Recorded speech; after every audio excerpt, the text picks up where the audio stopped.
Hello, everybody, and welcome to Leadership Mastery TV. My name's Pushpa, and I'm your host. I'm also a transformational leader, and as many of you know, we do a lot of workshops online, all for free, in the leadership arena, in the wellness arena, and also our daily inspired devotions. The other thing that I'm starting is my online sermons as well, because I used to do them face to face, but now they're going to be online. So please join me for that. Leadership Mastery TV is an exceptional show that has phenomenal guests with inspiration, knowledge at such a high level, and educational, what can I say, educational things that will inspire you in any area of your life. And today's guest speaker has a story that will really show you his insights and the journey that he's traveled on and what he's specifically doing now. His name is Lincoln. I'm going to get Lincoln to introduce himself and speak a little bit about his bio, because I know he will do more justice to that than I can by just reading it from the paper. So Lincoln, welcome, and thank you so much for being our special guest today. Thank you, Pushpa, for having me on your show, and it's an honor and a privilege to share with you and your audience. I was born in Trinidad and Tobago, which is a tiny little island in the Caribbean. West Indies, you know, West Indies is famous for cricket, international cricket. So I was born in Trinidad and Tobago. I grew up there. I left.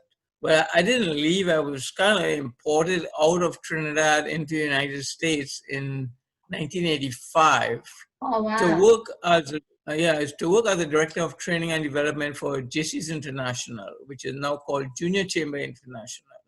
Right. And that organization is a leadership development organization for young people.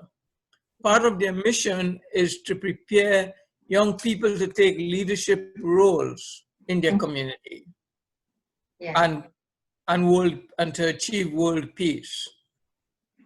So as director of training, I had the opportunity to develop several leadership development courses to facilitate leadership training in like over 30 countries all over the world.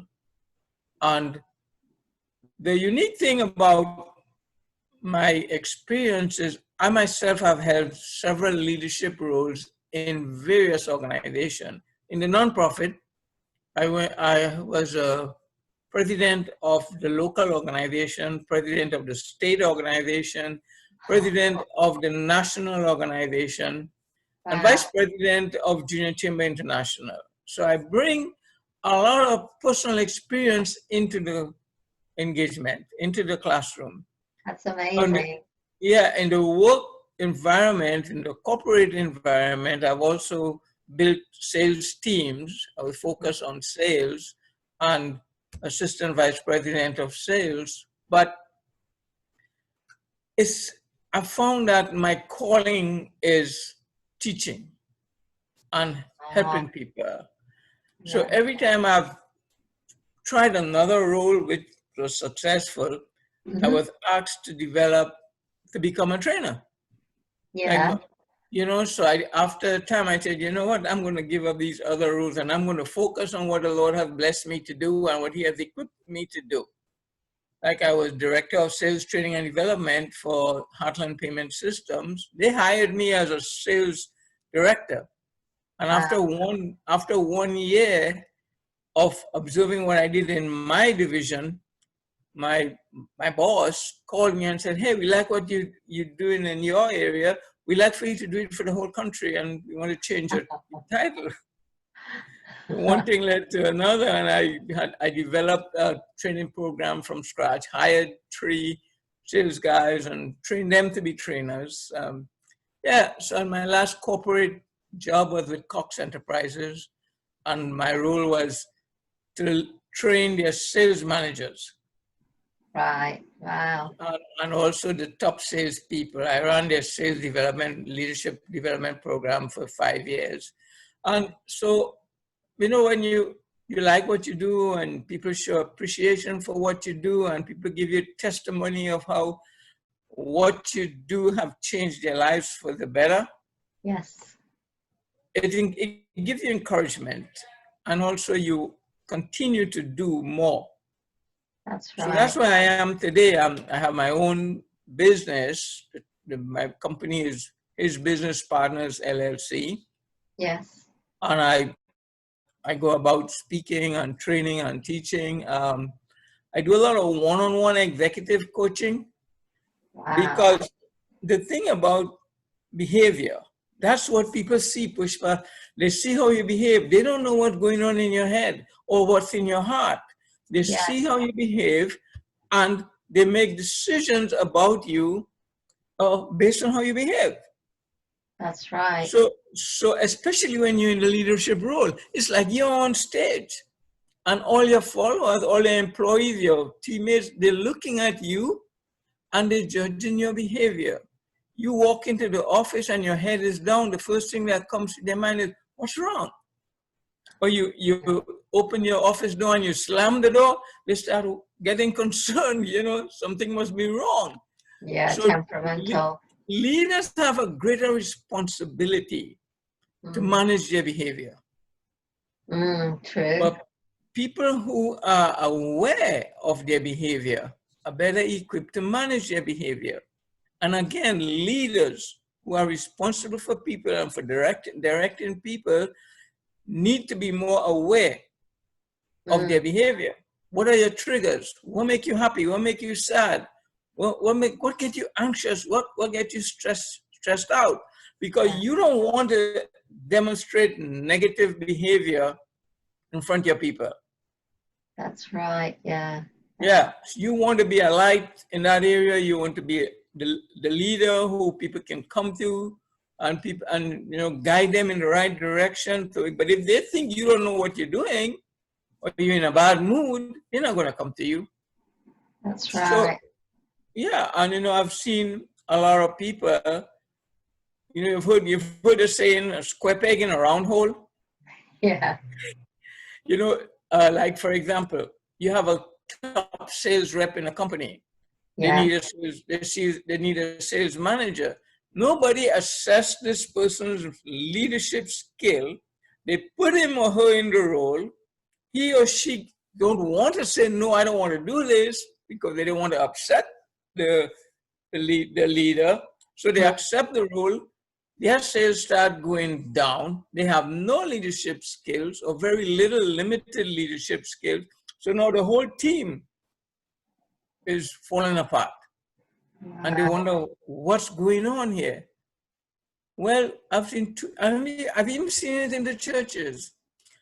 Pushpa, every pastor that I've asked this question. Yeah. When you went to seminary, what percentage of the curriculum was about leadership, about leading? And I get this response all the time. I was just going to say. Yeah, zero. So some of them have, they read books about leadership, or they might go to a seminar on their own about leadership. But most of them, they're just winging it and going with the flow, and they don't have a clue what they're doing. Yeah. And you see, they learn about Greek and they learn about how to deliver a sermon, but that's what they do on Sunday.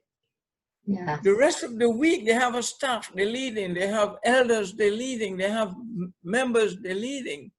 Yeah. And I guess by God's grace, they're making it.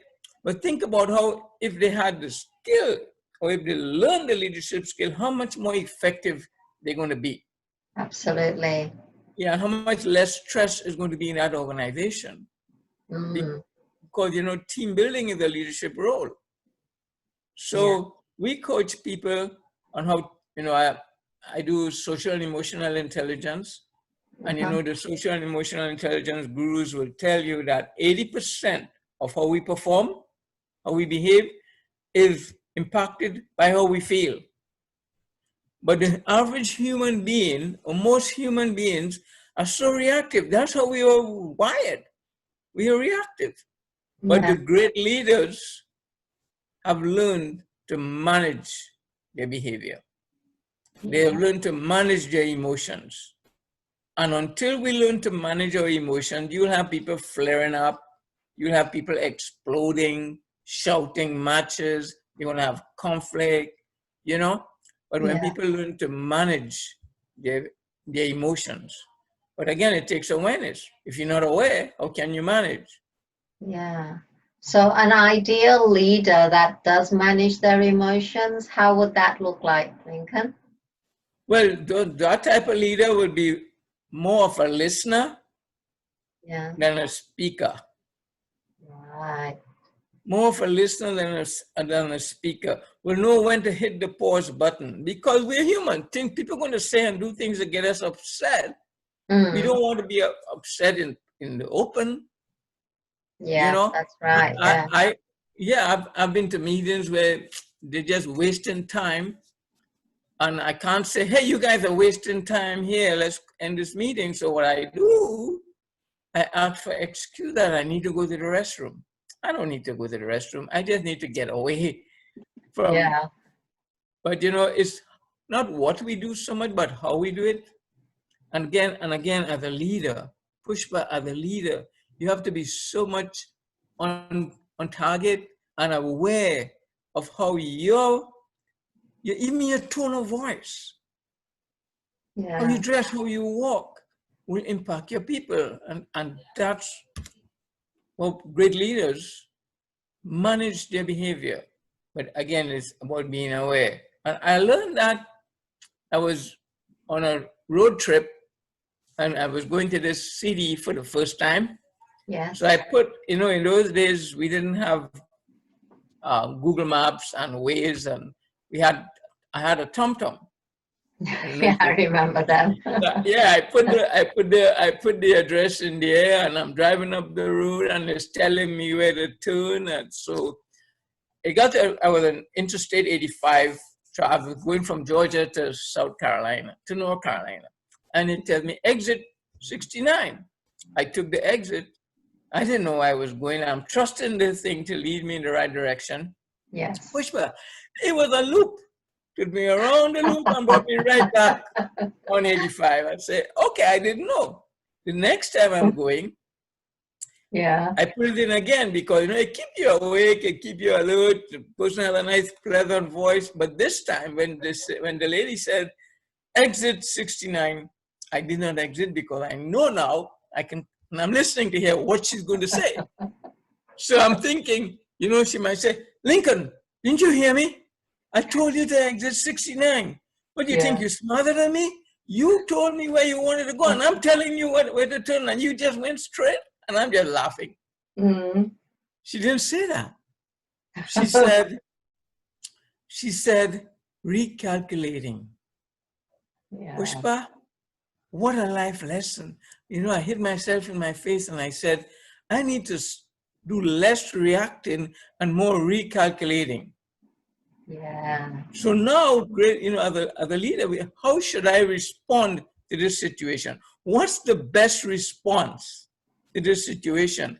And sometimes it's good to ask the person, okay, you're not performing at the standard we expect of you. How should we deal with this? Do you have Yeah. any ideas? Yeah. And that will help that person to when we help people to self-discover, Yes. it's a higher probability that they will do something about it. And if we Ah. tell them what to do, Yeah. yeah. Because I don't think anybody get up in the morning and say, I just want to be okay today. I just want to do just enough, pick up a paycheck and come back home. But things Yeah. happen, circumstances, and they yield to the circumstances. So that's where the leader role coming to know their people. Yeah. Again, the other part of social emotional intelligence is knowing yourself, but knowing the people around you. Mm. What's their communication style? What's their triggers? What Yes. makes them happy? I remember once when I was a sales manager, I Yeah. used to treat my top sales rep to lunch at the end of the month. Yeah. So there was a female who was a top rep. So I like sushi. I love sushi. That's my favorite thing. So I took her Yes. to this sushi restaurant. Pushpa, she didn't eat a thing. So I said, "Are you okay?" She said, "Yeah, I'm okay. I'm okay. I just have a cup of tea, or you know." So going back to the office in the car, I said, "Is everything okay? You didn't eat a thing. Are you okay?" She said, "I hate sushi." Oh. I I learned a lesson You in didn't that ask her. I wasn't treating me, I was treating her. So the next time I would ask the rep, where would you like to go? Yeah. It's about you as a leader, it's about your people. Where would you like to go? What's your Mm. favorite restaurant? Because I'm honoring you, I'm rewarding you. So you Yeah. choose. Yeah. I don't like sushi either. So I wouldn't take you to a sushi restaurant. I But can't comprehend eating cold rice. yeah, life lessons we learn. But and Yeah. again, the other you learn a lesson once. Yes. You don't make the same mistake over and over again. You learn a lesson once. Yes. So the world need more leaders today. In Blanchard's situational leadership program, which I'm certified to facilitate, he says leadership is not a one size fit all. Right. And most leaders, they go to the meeting, they have a meeting, they make a statement, they make an announcement, and they think everybody get it. No. And everybody's going to be on board. No, you got to know your people. You got to know who you have to have that one-on-one conversation with after the meeting, and Yes, who you that's need to right. follow up with, who you need to check in with. Did you get it? Do you have any questions for me? Yeah, I get So it. there's a lot of leadership development. As I said, if we had think about it, if we had better leaders more effectively, we would not have all this fighting, wars. In this day and age, Pushpa, can you tell me intelligent people can't get a round table and negotiate Yeah. and come to a compromise instead of killing one another? It's Sad. crazy. Yeah, and they're leaders. And the realization isn't there that they've only got one life and each day is one less day shorter. They're not going to take Right. anything with them. That's, Yeah. yeah, it's a bit hard to And understand the meanness of people. and the leader's role is you're leading the whole person. Like I tell leaders, get to know your people, get to know if they're married, what's the name of their spouse? They Yes. got children, get to know the names of their children, their birthdays. And when you see them, instead of saying, how is the wife? How is Janet doing? It's Yeah. different, a simple thing like that. And instead of saying, how is little Johnny, how is the little boy doing? Yeah. No, how is Johnny doing? How is his baseball? How is his cricket? You know your people, you engage with your people. A Mm, simple thing like, and I've never seen a leader do this, but I try to encourage them to do this. yeah. Once a month, stand at the front door of your building, and as people come in, welcome them. That's a good one.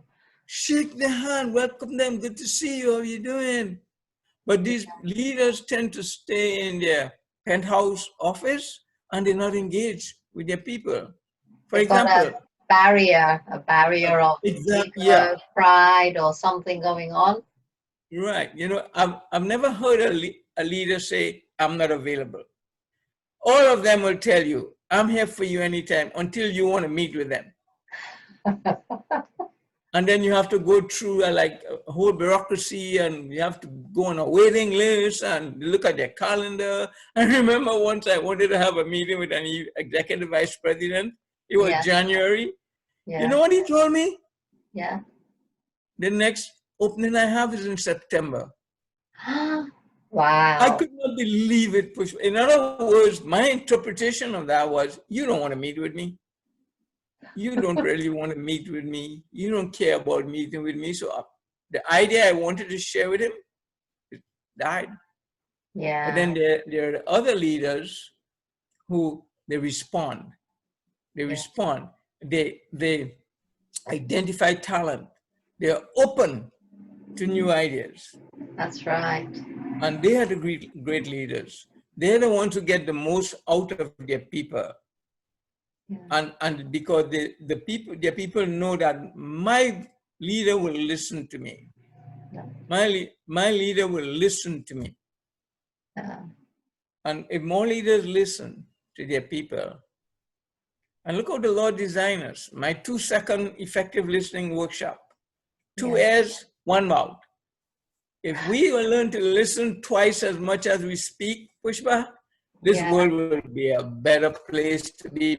People will get more information, they can make better decisions and lead more effectively. And think, people just want somebody to listen. yeah, To that's listen. true. Yeah. And I think you do that exceptionally well. That's a great insight. I never thought of that. 2 ears, 1 mouth. You're supposed to listen Yeah. twice as much. Yeah, like I coach a lot of salespeople, and I've seen a lot of them. I like to ride along with them, talk Yeah. themselves out of a sale. Oh, So I really? tell them, yeah, diagnose before you prescribe. Diagnose before you prescribe. Find out what's really going on. What are your needs? Where do you need help? Don't just go dump on people. Yeah, And your because, story. yeah, it's a relationship. That's It's a right. relationship, and people buy from people who they trust, who they like, who they identify with, who they, have a relationship with. And Yeah. as a leader, you need to establish relationships with your people. Mm, And every single person in that building is the most important person when they're in front of you.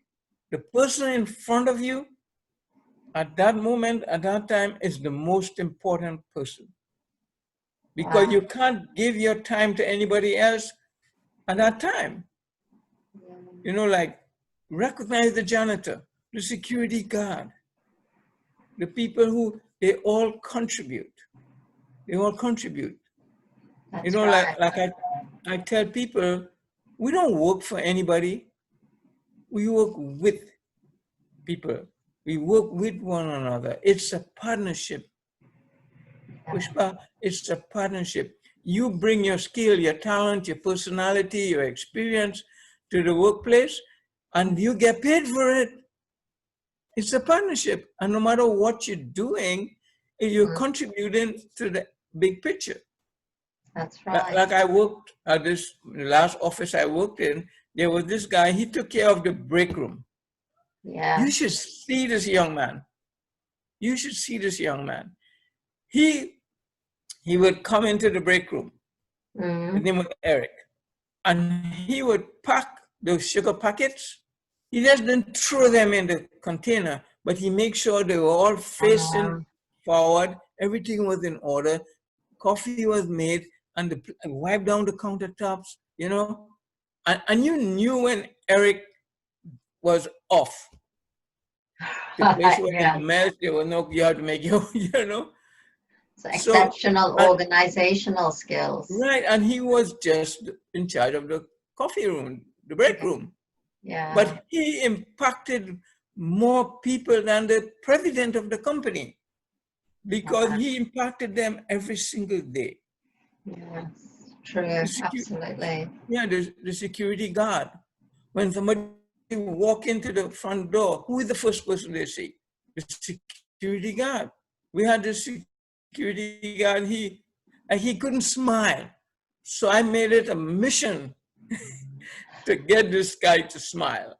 And I was successful because I told him, I said, George, you are the first impression of when people walk into this company. That's You don't right. Yeah. smile. How you welcome them, how you get them to sign in, how you communicate with them, sets the tone for the meeting they're going to have. Who Yes. knows, you can influence $1 million decision in a positive way. You Mm, set the tone. You're the first person they see. He yeah. got it. See, nobody told him that. Nobody told him that his role was important. He saw Wow. himself as just a security guard. No, you're much more than just a security guard.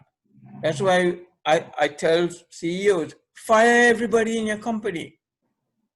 Take away their titles from them and give them a new title, trusted business partner. Because Wow. everybody is a business partner. Now watch productivity go up, watch morale go up, Yeah, watch absenteeism go down, watch stress go down. And that's a people good. want, yeah, your customers will want to know, wow, what is he giving them to drink? Uh, just we all in business together. It's a partnership. That's Yeah, wonderful. That's so vibrant and insightful with what you've just shared, Jonathan. I mean, Lincoln, and I think I was going with the unison of the organization where if they're all business partners or they have that mindset, then yeah. they're all going to go with that common goal of wanting success for everything, but a great Amen. Yeah, united front. you're Wow. right. If so I'm just looking at the time, but if there was one essential message you wanted to share with the audience, Lincoln, what would that be in regards to leadership? In regards to leadership, I know I said it before, but I think it needs repeating. Let everybody know that it's a partnership Yes. and recognize everybody in your organization for what they do.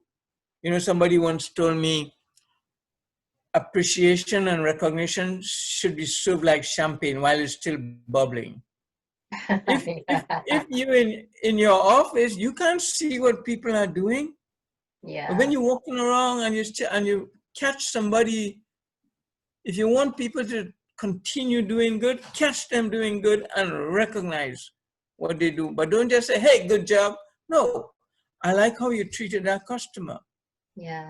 I couldn't help but overhear your Yeah. conversation on the phone. Excellent. Keep it up. So Wow. that's what I would, yeah. And listen more. Listen more. Because think about it. The leader walks into the meeting, right? Is the leader's meeting. Most leaders, they make an announcement.